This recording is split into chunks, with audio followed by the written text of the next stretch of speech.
Good morning. Thanks for joining me today. I'm Mark. This is Spiguyver Backpacking. Out here tonight, or this morning, I spent the night out here testing out this hammock. It's a new one that got sent to me. That first time I saw this one was actually, I don't know, a little over 2 years ago down in Texas at the Texas Fall Hang, and was pretty intrigued by it. And fortunately, I now have the chance to test it out. And this is the Haven hammock / tent. Kind of an interesting, unique design.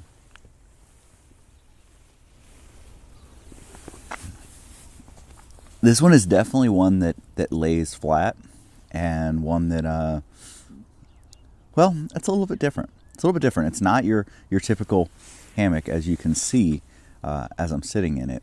The bottom of it is an inflatable pad. This is an insulated inflatable pad, and put it to the test last night.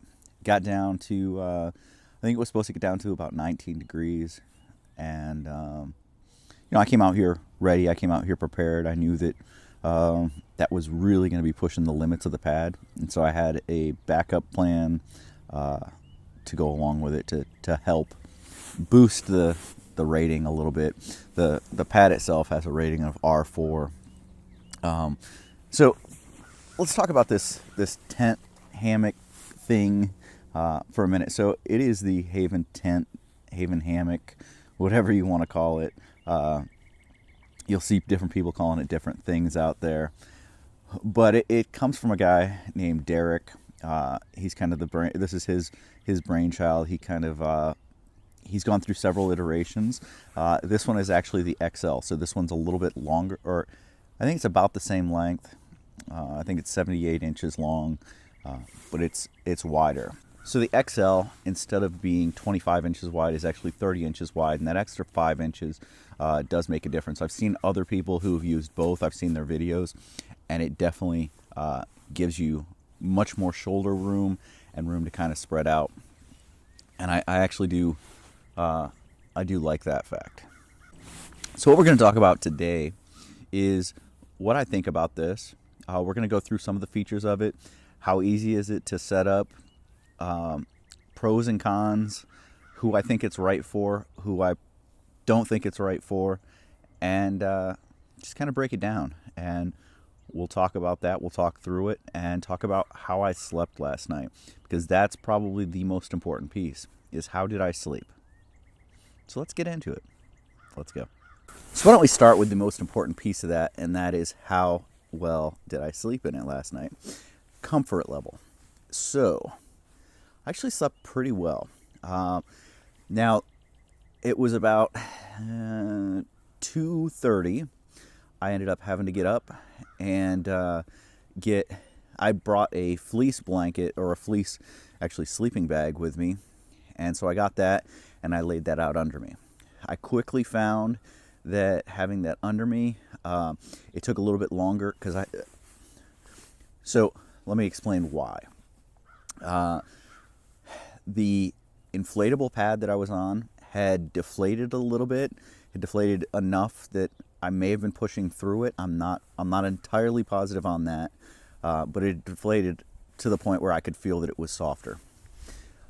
I was also kind of chilly on my backside, so I had that cold butt syndrome that we often get in hammocks. Hence the reason for underquilts or some sort of insulation underneath you.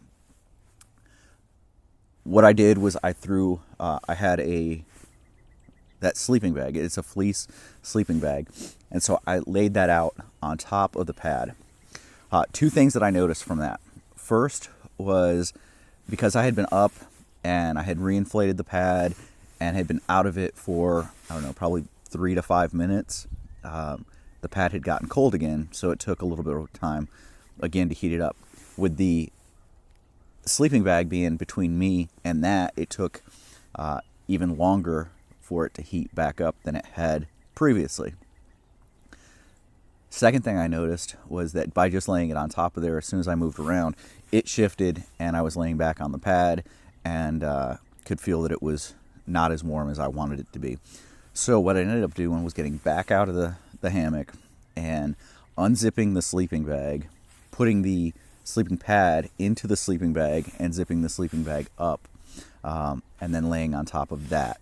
So that's the way it's sitting right now, and I think that worked a little bit better. Pad worked okay until probably 4:30, and then I started to get chilly. I did have extra clothes that I could have thrown on. I wasn't wearing my outer layers, and this jacket actually happens to be a heated jacket, so I could have used this. So I knew that I had a little bit more room to play with, so I wasn't super concerned with the fact that it was a little bit chilly at that point. While it was chilly enough that it woke me up, it wasn't chilly enough that I couldn't settle in, kind of I've got a 0 degree quilt with me, wrap that around me a little bit tighter, and just doze back off until now. It's pushing about 8 a.m. right now. It was about 7:30 when I woke up, which is pretty typical for when I get up. So pretty average sort of night. The comfort level, sleeping on a pad that's not on the ground, that actually the pad does still conform to you somewhat, is really nice. If you get the head end a little bit higher than the foot end, and then you scoot so that your feet are almost all the way towards the foot end, and it gives you room above the head end for your pillow, and to if you wanted to side sleep or head sleep, side sleep or stomach sleep, put your arms up above your head. It gives you room to do that as long as you're short like me. So that actually kind of worked out pretty well. I will show a couple of things as we walk around, but overall comfort wise, if you're a back, side, stomach sleeper, you can do all of those in here. From what I found so far, back sleeping is more comfortable than either of the others. Now, it could be the way I had it set up, head, foot end being where they were, but I'll explain why when we get to looking at the details here. So I just want to show you guys, this is my camp setup from last night. I'm out here. We did get some snow, so there's some snow on the ground, and so hung up between two trees right here. I have actually tightened this foot end a little bit, raised it up, just for being able to do coffee and sit in it pretty well. But I had the foot end significantly lower than the head end, which worked out really well for me. So right now it is on tree straps with whoopee slings that go down to, you've got carabiners on either end, carabiners there and carabiners there, so that you can connect it wherever you need to on those tree straps. And these are, the tree straps do come with the Haven. You have to get the whoopee slings separately, but I think that they're well worth getting for this purpose. And then here's kind of the shape of the Haven, and you can see it. It's kind of it's almost like an A-frame type tent on the ends. It's got spreader bars that keep it open like a bridge hammock. And here's what you can see. Here's what I was rocking last night. So you can see what I was talking about. Quilt, or the pad, and you can see that right now the pad it's definitely lost again some of its it was pretty firm, and you can see now it's much less firm. But I wrapped it in this sleeping bag. You can see the zippers over here. So I wrapped it in the sleeping bag, zipped it up, and used that as an extra layer of insulation. Had my hammock gear, 0 degree quilt. And then what's nice is you've got lots of storage pockets. You've got one there, a big one there, and I've got the stuff sack for the pad and that little power-up inflator. Yeah, that thing, purchased that separately from Haven, and it does a wonder to for pumping up that pad. That little tiny, I think it's 4 or 5 ounces, well worth the extra weight and the extra money. In my opinion, I think it takes about 35 seconds to air up this air mattress. Otherwise, you're going to use the stuff sack that it comes in is also a store or a pump sack. So you pull out the inner part of it, it makes it longer so that it actually grabs more air. But it takes about 25 to 30 pumps to fill this thing up, and that's going to take you probably close to 5 minutes. And then there's another one over here, a little storage pouch out here, and it's the same on this side. So no matter which side you set up as head end, you've got 3 pockets: a bigger one, the really large one there, and then one that's perfect for iPhone or other phones. And I've got the Max, so you can see that that's a big enough phone. You can see where the spreader bars are. They're actually up pretty high above and at the ends. See that? And then it's got a fully integrated bug net, and that bug net can be zipped completely out. So when I'm out here, you saw that it zips really, really well. One thing I have noticed is while you're in there, the weight in the hammock makes it really hard to zip that. Okay, so the zipper, as I'm getting into this hammock, is the first piece that I've got some concern about. Here's why. All right, so we lay back in, pull the net out, and so I'm laying in here, and you can see my foot end down here. Well, the zipper is all the way up at the end, so I've got to sit up, scoot towards the foot end, reach way up here, grab this zipper, and start coming down. Which is not too bad, because, I mean, you can move around in here pretty well. Right there, I've got a tight spot. Now, Derek said if you push out a little bit, you can get past it, which does work. So if you push out, you can get past those if you find yourself with those tight spots. But it's kind of frustrating that you get those tight spots. There's only one zipper pull. And so if you were set up so that this is your head end, but you were wanting to get out your left side, well, the left side zipper pull, when it's closed, is at the foot end. So you're pretty much always going to be using this so that you get in and out head end right side, because that's where, if you get up in the middle of the night, that zipper's up here. So it's accessible.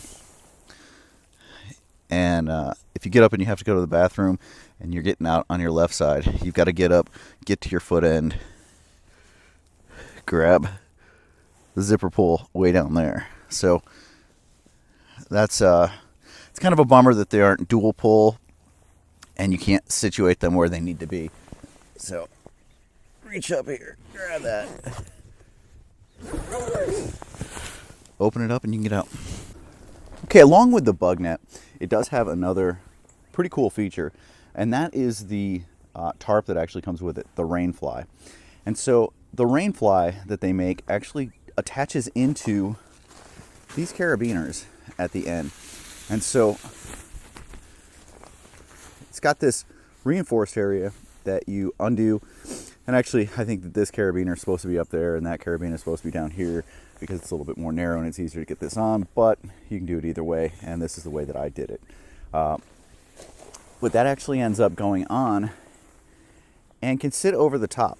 Now, it does come with pullouts so that you could then guide this out and have this like a standard tarp would be pulled out. You could have it in porch mode, you could have it down in a little bit like a modified storm mode, or as you can see on this side, I actually have it attached using these toggles that are on each end going through the grommets, and then there's a side pull out right in the middle that attaches.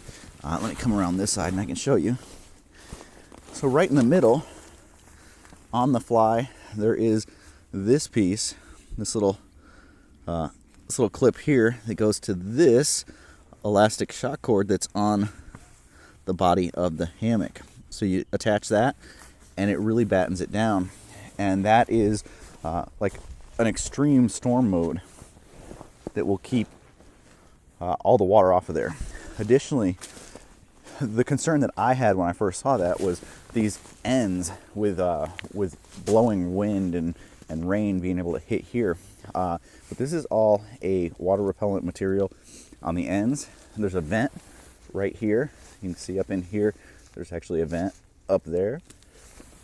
And all of these seams are seam taped on the inside. And so should be able to repel some pretty good water. And honestly, this is the way I slept with it last night. I put the toggles on and then was able to just kind of go right in through here to get in and out of the hammock. I never attached the centerpieces, although I could have. And that, even though I wasn't expecting any rain last night, that was enough to keep the wind out of there and trap a little bit more warmth in there. And so I think well, I know it stayed warmer because when I opened up this morning to get out to start doing coffee, it was considerably colder outside than it was inside. So overall, what do I think about this hammock? Who do I think it's right for? Who do I think it's wrong for? What are the pros and cons that I see with this?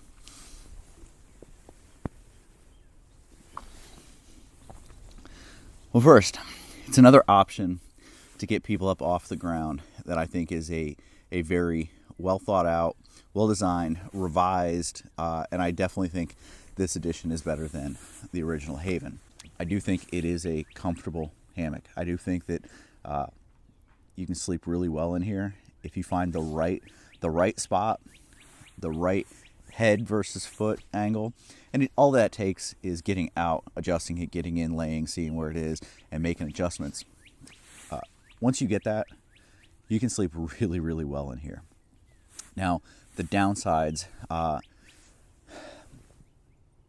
did say that sleeping on your back is more comfortable, and for me it was, and I think that there's twofold for that. What I notice is that there's the crease. The way that you pack the pad, you deflate it, you roll it in half, you fold it in half and roll it, and so there's a crease down the middle. And what I find is that when I lay in it, it actually bends at that crease and kind of folds up like a taco shell around me to some extent.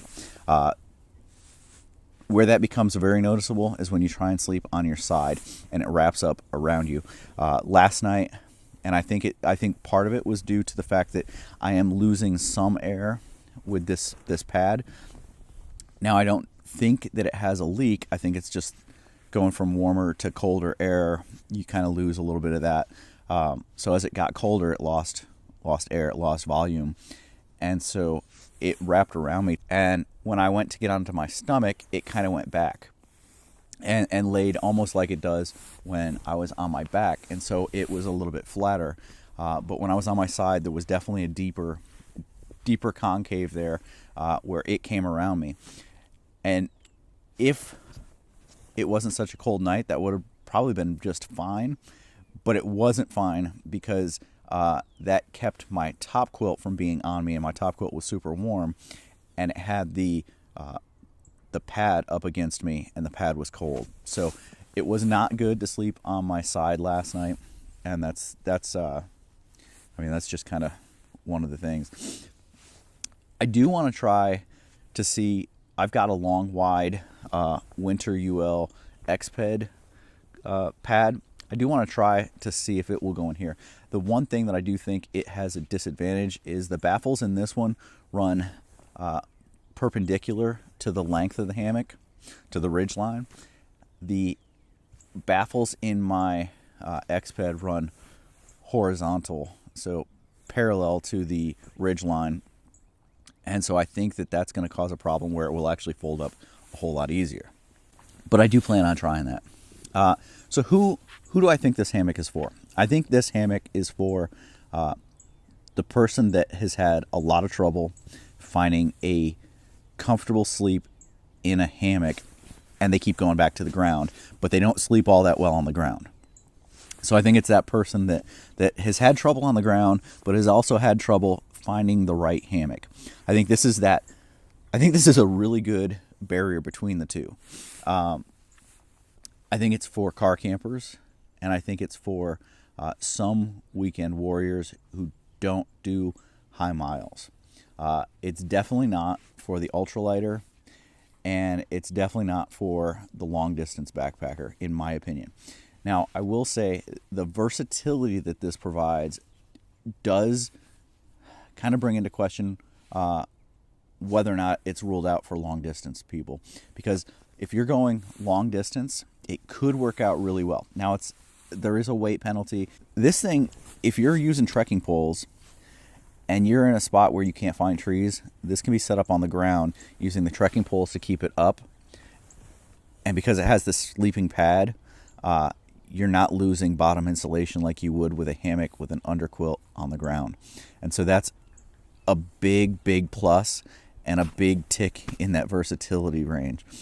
Also, like I had shown, you can use guy outs, you can use pull outs for the tarp, but you actually don't have to. And I'm actually a fan of not using them, at least at this point. You know, there may be a situation where I'm like, I should have got them out. But last night I actually liked the way that I had it. All right, so real quick, my 3 pros, my 3 cons on this.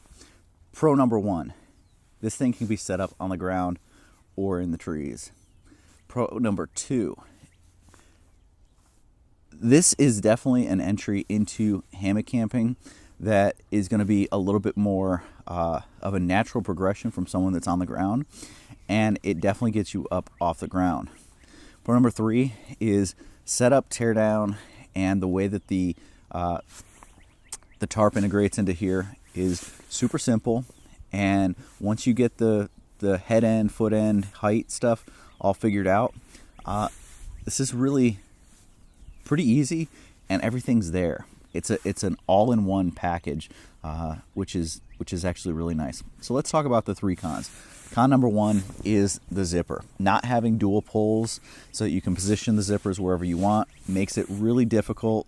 Like I said, right side is where you're going to need to get in and out, so that the zipper is where you need it when you're getting up in the middle of the night. When you get in, you've got to go all the way to the foot end. You can see where the zipper is. It's way up there. I've got to reach for that and then pull it down, plus the tight spots on the zipper. You can push away, get away with that. That's fine. Con number 2 is that you're kind of tied, at least from what I know right now, you're kind of tied to the pad that's in here, which is going to limit you. It got down to about 19 degrees last night, and I got cold.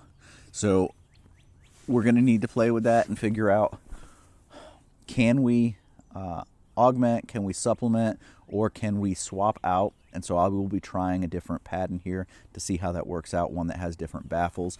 And I'll report back and let you guys know how that works out. And number 3 con for this is the weight of it. For me, the weight is definitely a con.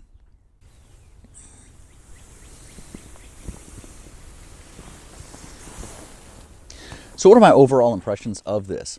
I'm actually really impressed with it. I think that it's very comfortable, and I do see myself using this in certain situations.